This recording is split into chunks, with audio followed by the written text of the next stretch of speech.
All right, next up we've got Mama 2018 Mama Fans Choice in Japan, which took place in the most hallowed of fight combat sports slash wrestling arenas, Saitama Super Arena. Basically, like the same place that like freaking Twice had a concert, a solo concert, is the same place that like freaking, I don't know, like people were getting soccer kicked in the face back in like the early 2000s. Like incredible.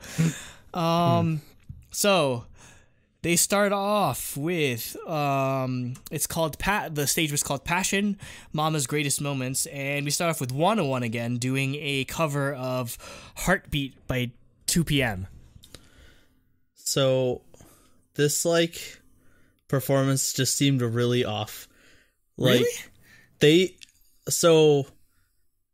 The beginning, well, first of all, it's like a minute long and 40 seconds of it is like instrumentals at the beginning. They literally sing for like 20 seconds, it feels like. But then like the beginning parts where they're singing with like Kang Daniel and I don't know the other guy who does like the rapping at the beginning or whatever.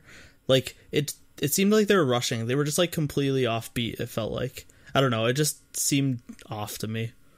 Well, I mean, most of Could just because you're used to 2 p.m. singing the song. Yeah, but and I mean most like, of the stages in this, or most of the like songs in this stage were like 30 seconds long, because that's oh, that's not the problem. But no, it was literally it feels like they were just offbeat. Like they weren't. Okay. It wasn't like performed well. It seemed rushed. Cool. Yeah, but I thought it was alright. I don't know. I don't know. I just noticed it. Maybe I'm wrong. And yeah, Jacob's right, and I'm just so used to the 2 p.m. version. But like, it just seemed off. Next, we had Stray Kids doing a cover of Overdose, or doing a mashup of Overdose and Growl by EXO. Yeah. Holy crap. And yeah, this was much better. Like, it seemed more substantive and better performed, in my opinion. But yeah, and the mashup was really cool. Oh my god. Only Stray Kids could do something like this. Seriously. Honestly, Stray Kids is really one of the monster rookies for me. Like they take a song and they make it actually theirs. Their own. Like that's their strength. Is that I think they have the production talent and just the versatility that they can like pull off almost anything. Yeah, they in their don't own style. They don't do straight covers. They reimagine the song every time. Yeah. It's really cool to see. Next, we had Solar and Wheein and Juhan and Kim Jae-won and Ha Sung-woon doing a cover of IZONE's Lips by Taeyong. Yeah, this performance literally gave me chills. Like, I felt like every performer was perfect. Yeah, just like for the part they were given. Yeah, everyone is a good, like, crazy good singer, and then there's Juhan just doing his rap. Yeah, and he killed. Yeah, he killed the rap. Killed the rap part. Like, it just everything worked out so well. It was so good.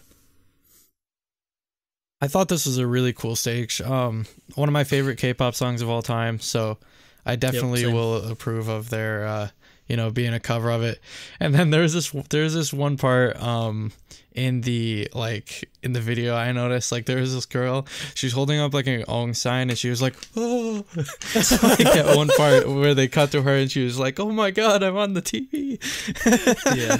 I mean, I would too. I would too. Just be like, funny. Oh shit. Like I'm, whenever we go to KCON, I'm just deathly afraid they're gonna cut to me, like while I'm in like because I always get like the pit, like the standing room. Yeah. I'm just like, oh no, don't cut to me. I don't want to be on Korean There was one television. part where I remember during KCON, there's one part where the guy was literally in front of us, like pointed directly at us. Thank God they didn't put us on the screen. God, I don't want to be on camera. I don't want to be on camera. All right. The next dealt with it. Yep. The next stage is arguably the greatest cover stage. Yes. Of the entire Mama, like all three shows. This is the greatest one. It's IZONE doing a cover of The Boys by Girls' Generation. This concept I really hope they stick with. Like the boys, like SNSD often had the sort of concept that IZONE has right now, like with La Vie en Rose, where it's not overtly sexy or cute or anything, and they're just like really good at doing both and like sort of a happy medium. And I think the boys, like, it's a little more edgy than what they've been doing, but like something like The Boys or Genie or Who or something like that, something within that sort of concept wheelhouse. I hope IZONE sticks with something like that, because I think that'd be the best way to go as far as dealing with the age difference in the members and still get something that's really like awesome and yeah, I guess edgy enough that it's not like too cute and sugary, but it's not too like sexy and like ooh, and you're just gonna alienate like One Young and like the rest of the youngins. Yeah, exactly. I feel like this is the best way to deal with their age difference. Yeah, I thought it was great. I thought it was weird that we were missing 2 members, but then later on they like have they're part of a different performance, so that's why they went there. Yep. Next we have Twice, or specifically Nayeon, Sana, Momo, and Mina from Twice doing 9 plus J-Line. Yeah, 9 plus J-Line basically doing a cover of Bad Girl Good Girl by Miss A, which is a stage that they previously did in KCON, except they replaced I believe they replaced Mina with it was Jui instead of Mina, I believe, or something like that. Yeah, so I thought this was awesome.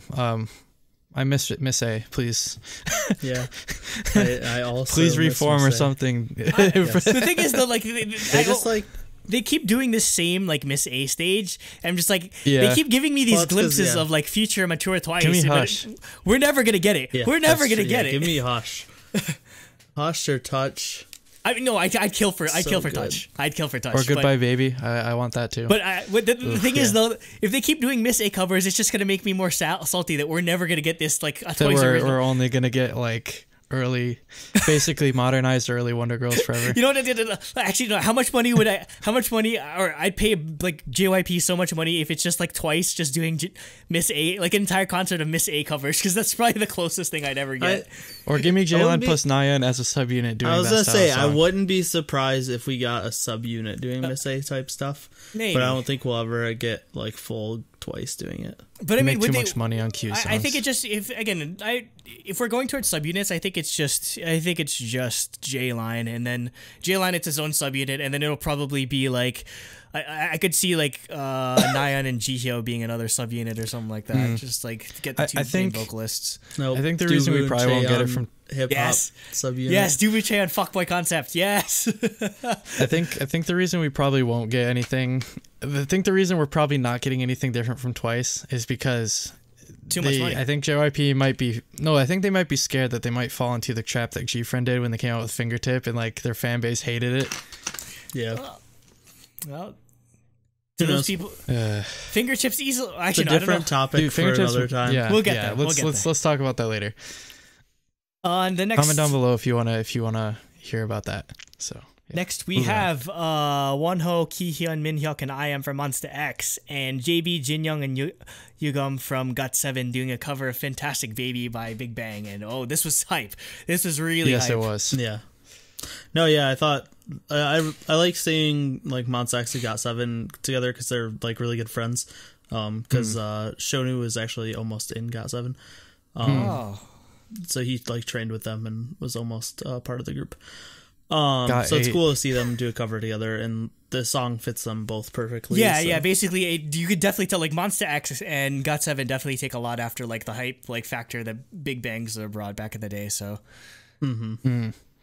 yeah, I think they're so honestly, like it's really hard to capture the magic the Big Bang is, and I think they're really close. Yeah, they're really good at it though, and really close. And doing it in Japan, where like Big Bang is just like incredibly popular too. It's just like perfect choice.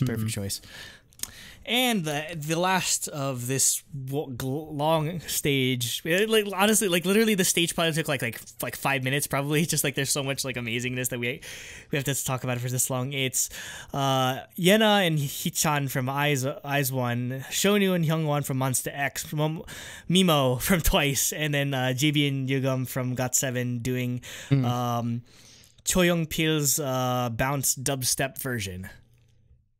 I don't know what the song is. He told me I love this song. Really cute in the beginning.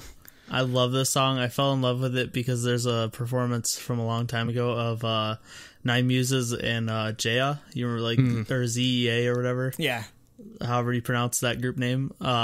They did a cover of this song. And I fell in love with the song. But I thought this was cool. I wish they did like an actual group dance though, because it's literally just like each pairing from each square. Group in the square doing their own thing. They never really came together and did like a actual dance. I really enjoyed it though. Mostly just Mina and Momo just stole the goddamn show, just like the freaking like high kick and everything. The kick, yeah. But no, I'm just like, I was just like, oh my god, Hee-chan's so adorable. I'm just like, oh, she's so perfect for this song. I'm just like, oh, all you people that are like, oh, the Japanese members can't dance, so you can all go to hell because Hee-chan was so perfect for this song. But yeah, that's all I could really. Again, I have no history with this. I really didn't know what the song is because I guess this is probably came around like. Or it's a really old song. I'm guessing a really popular like the song normal version of it. Yeah. Okay. Next we have, or getting onto the actual like stages, we have the new champion, which was a Stray Kids stage. They did Pace, Elevator, and District 9. So what? Wait. So hold on. What is Pace? What? Pace is a 3-Racha song. Yeah. Okay, that's why I was like, I was looking at the albums. I was like, I don't know this song. You don't know what the song is. Yeah, no, like them doing Pace as an intro was perfect. It's one of my favorite 3-Racha songs. Yeah. And it's basically the same intro or the same like sequence that they did for Cake on New York, where they're literally just like they're on opposite sides of the stadium. Yeah, that's one thing. That's one thing I was wondering if it was the same thing because different song. They did the same entrance though, same sort of entrance. Sean Bin on one side and Jisung on the other, which was really cool. Or wait, I guess Sean Bin was already on stage, but whatever. Yeah. Yeah. And then for District 9, the like remix ending was so good. I want more of that. Oh, and oh god, like the freak, it's basically like a rock mix if you really think about it. Just went super hard. And God, every time I see a Stray Kids live stage, it just makes me want to see Stray Kids live again, just because it's for real. It's an experience. Like you have to see Stray Kids live to really fully appreciate like the incredible like performance that they always put on. I want them to go on like a full tour or something. Or maybe while I'm in Korea they'll have a concert or something like that. I don't know. The thing is though, like I mean, or they'll be at a concert. It took twice how long before they got their first solo concert? Well, that's like that for most groups. Like it's hard to sell out a full concert. Yeah. So. But I mean, hopefully they're at a performance thing because I'd love to see them again. They'll definitely be somewhere. You'll definitely get to see them in Korea. There's no way like they promote a lot too as well because they're smaller too, so they might be at more smaller places too. So you might be able to get closer to them as well. Also, just shout out to Bangchan's guy liner. His guy liner was incredible. Just super clean. Like the beauty bloggers would be really jealous of him. Next, we have Crime and Punishment, which is, I guess, Monsta X doing a BDSM concert. Yeah, that's so weird. I mean, it really was, though. I mean, don't lie, you were into it. Yeah, I was. It's like Blade Runner BDSM oiled concept. Up, chained up, Wonho, shirtless. Like literally, like the only thing we have to say about this entire thing is like it's a screenshot. Is like literally the build up to friggin' Wonho taking like this poor button, single button. This one button. Yep. Had to hold on to Wonho's just so dignity. that he could take it off. Oh man. No, they were perfect, but there was so many mic problems. It was so distracting. I don't know what happened. I was so pissed off. Wait, like is Monsta X? Did they sing live for the most part, or? Yeah. I think so. I honestly don't really know, but like you could tell that like Kihyun's mic was off completely, and it never worked the whole time. So we didn't get to hear their lead singer's like vocal skills at all. Well, for somebody, I don't remember who it was. You could hear you could hear like their like but their like actual like vocals weren't coming through. Like you could hear they were actually singing, but it was like muted for some reason. Yeah, exactly. Yeah, there were tons of problems, and that pissed me off because I thought they did really well. Incredible. I mean, okay, so the songs. I'm glad they did Jealousy. Yeah, so they did Spark, which was like a Juhan solo. Which thankfully he got to say his name. They did Jealousy, and then they did Shootout, which is where Wonho the shirt came off, and just the screams when he took his shirt off are just seared into my memory for the rest of my life. Because again, just like that. That's why I'm glad they performed in Japan, because again, like if they were doing it at a small venue like in Korea or like Hong Kong, it wouldn't have done it justice. Whereas like Saitama Super Arena fits like 50,000 or something like that. Like it's a huge venue. Yeah. Next we have Dear My Friends, which is an IZONE stage where they did a dance, basically Cheikura did a dance performance to the instrumental of Dear My Friends. They did Memory, La Vie en Rose again, and then they did Rumor. Stupid intro made me tear up. I hate there's the piano Nekoya, like all the sentimental quotes. Just like, damn you. It's just downpour all over again. They do this. They do the same thing with 101 later, where it's piano Naya. I'm just like, you bastards! Why do you insist on doing this every single time? But I'm glad that Mnet recognizes what the one true ship is in. I'm not down with none of this like Hyewon and Sakura nonsense. It's been Cheikura since day one. Yeah. Yuri is close second. I really liked the intro with Sakura and Cheon. I thought that was really nice, but like the transition between that and to Memory was really awkward. They're just standing there like smiling for like 15 seconds. and at one point you could see one of the other girls like come up next to them and like off to the side, and the cameraman like had to adjust and be like, no, you're not supposed to be able to see that stuff's going on around them. And then Hitomi shows up and they're like, oh, now we can start. Yeah, it was really awkward. So they did La Vie en Rose again. I mean, I didn't like this version in comparison to the Korea one. But OT12 Rumor was pretty interesting. I thought the outfits for this version of La Vie en Rose was pretty nice though. Like the navy with the like silk almost, white silk. Mm-hmm. Hong Kong version beats everything, so we'll get there. We'll get there. Next we have Before the Dawn, which is a new SW stage. They perform Where You At, Deja Vu, Help Me, and Shadow. And I just have to skip ahead to Shadow because that's probably one of my favorite. That was one of my favorite album tracks off of. Oh God, I forget. That was. I don't remember. Off of Who You, it wasn't their most recent comeback. It was the one that came out in like the summer. But yeah, that was one of my favorite album tracks. So it's pretty cool to see them do it on a live stage. But I mean, new SW, they're great. They're great live, obviously. Yeah, exactly. Jacob, anything or? No, I thought it was pretty good though. I'm definitely impressed with the amount of like fanfare that newest got. Because they're definitely a Phoenix group, I guess I'd call them. Well, I think they were always pretty big in Japan, actually. Yeah, they definitely had. They never really.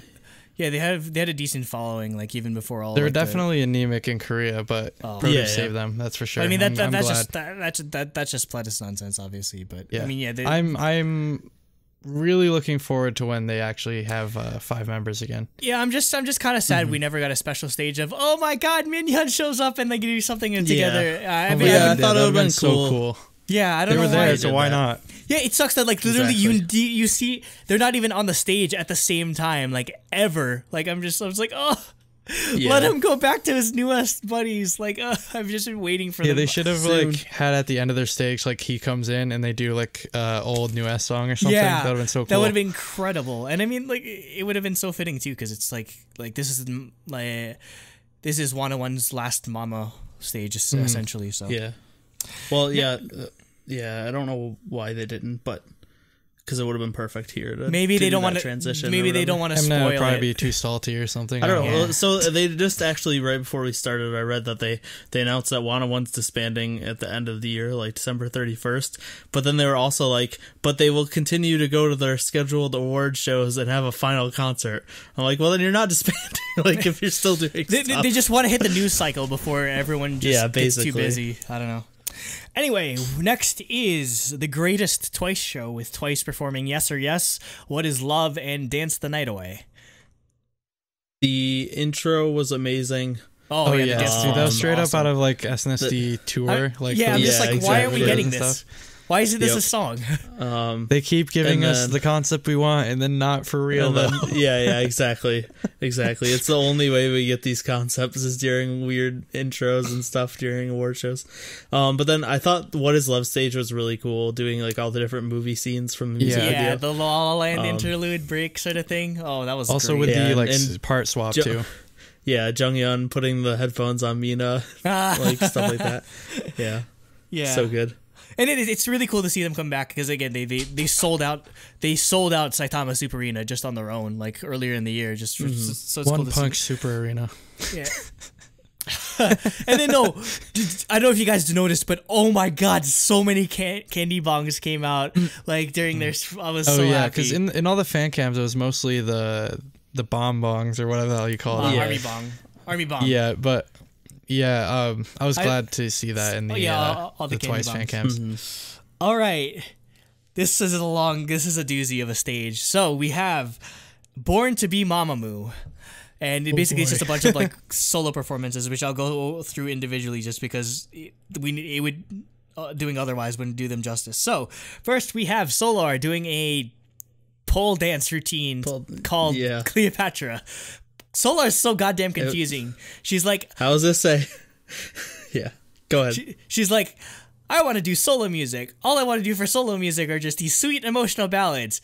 What do I want to do for Mama? I want to pole dance. I'm just like, okay, Solar. I was like, why is there like one of their best singers doing a dance routine? Like, I mean, I don't mind. Solo, this is hot, but the best part of it was IZONE's reactions by far. Just Sakura was like, oh they just cut to Sakura and just like she's like, you can't do this in Japan and get away with it. Yeah, that was definitely my favorite part of it. Mm-hmm. Basically, Mamamoo presents visual sex. Yeah, basically. Like all of their stages were ridiculous. Oh, just incredible. We and Mamamoo, Solar and Hwasa were Hwasa, yeah. So yeah, we hinted her solo song Easy to. Yeah, this was obviously incredible. I love this song so much. So I liked her outfit in Easy. Yep. Yeah. I love all their outfits. Or I guess throughout the whole thing, but yeah. Mm-hmm. Then we got Moonbyul doing Selfish featuring Chaewon from IZONE. I was skeptical Chaewon did a really good job. Yeah, I was skeptical of Chaewon replacing Seulgi, but I think she did a really good job. Rip SM. I was gonna say, Seulgi couldn't be there, so I think she did a good job. Oh, she did an amazing job. Again, I like Chaewon just has the sweetest, most incredible voice, and she did this song justice. It was so cool to see this collaboration. And then we get Hwasa doing. There's like a bunch of different names for this song. It's like called Above Live / I don't know, but it was the song she did with Loco for, I forget what the show was called, but the song got super popular in Korea, so no wonder that she did like a remix of it, but most of it was just like a dance performance, and oh my god, Hwasa does incredible M. Bison impersonation. She's M. Bison. She's literally M. Bison. But I didn't hear any yes. I mean, she was more Cammy than M. Bison. It's like M. Bison and Cammy had a baby. Yeah, the hat is what made me think M. Bison, but yeah. Obviously, that's just like holy shit. Apparently, netizens hated it, but I'm just whatever. like, what? Screw them. Well, I mean, screw them. It's Hwasa. What are you gonna like? You know what you expect out of Mamamoo at this point? Like anyone that doesn't. Yeah, but even like I think the reason like it's not. I don't know. That's like what you'd expect from a like concert, like a Mamamoo concert, like where it's not recorded or whatever. But then like this being put on TV and stuff, like you can see why for how like conservative Korea is in terms of like sexualized stuff. Like a lot of it was 15 a lot plus. A lot of the comments were saying, but her performance was not 15 plus. Her performance was 18 plus. Yeah, a lot of the comments I saw were like, "This is Japan. It's not America." Like, yeah. It's fine. And then obviously to close it out, Mamamoo did Egotistic and Starry Night, and that Egotistic remix, I don't know, everyone just doing rock remixes. Basically, it was incredible. Yeah, I'm fine with it. Yeah, Just really, this is probably the most memorable stage of the whole of the whole event. Honestly, just like they really killed it. Yeah, I agree. Of the ones that were like them just doing their song, I think this one also stood out to me a lot. Yeah, their outfits, the backup dancers, everything was awesome.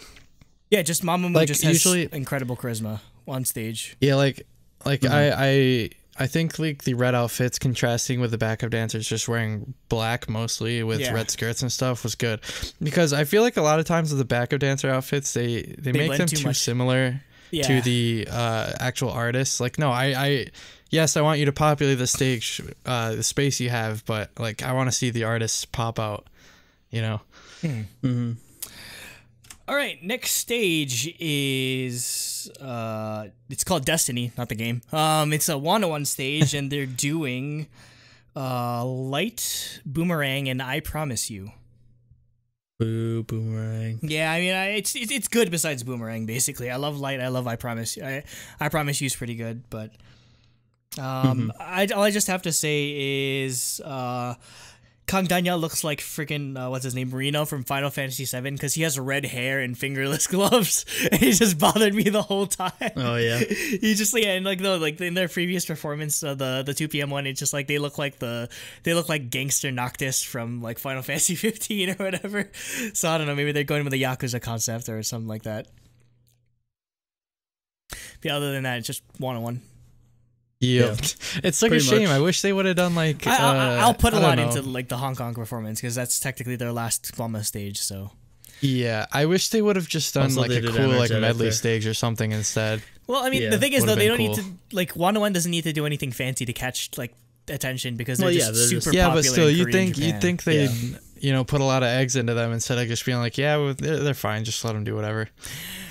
And to close out this show, it was of course BTS. The stage was called Birth of a Hero. They did Fake Love and Anpan Man. Best song. Oh my god. I'm sorry. Like, I don't even care about Fake Love at this point. Fake Love was great because they did the good version of Fake Love. Okay, yeah, they did the good version of Fake Love. They did the real version of Fake Love. With freaking Anpan Man, you just have them all wearing like this crazy like not NASA just like outfits, like freaking like Rapmon was just literally had the hood on the whole time. He's like, I think that's why I like this song a lot, is just because BTS often, because 90% of BTS singles are just like them, just like super edgy, super emo BTS. Whereas I love when BTS just gets to act really stupid on stage, and like they genuinely seemed like they were enjoying themselves on stage, which is just something you really don't get to see, honestly. So the stage for Anpan Man was fun, but I can't get over that song. It's a good song. The worst song. It's a good song. Stop it's easily the worst song. It's a piece of crap. It's I so hate it. good. Anyway, it's fitting for them to do it because obviously Anpan Man is a Japanese manga character and anime character, so they had to. It really does make sense for them to do it in Japan, but still, like, if I wanted to listen to Fetty Wap, which I don't, I'd just do that. I'm with Jacob. I understand why it's there. The stage was good, but the song sucks, and I refuse to listen to it. I think the main problem was they made a mistake calling it Really Bad Boy. You think? I think they set, at least for me, this is all my personal take, but hearing that it was going to be a sequel to Bad Boy, I expected it to be similar to Bad Boy, and I expected it to be like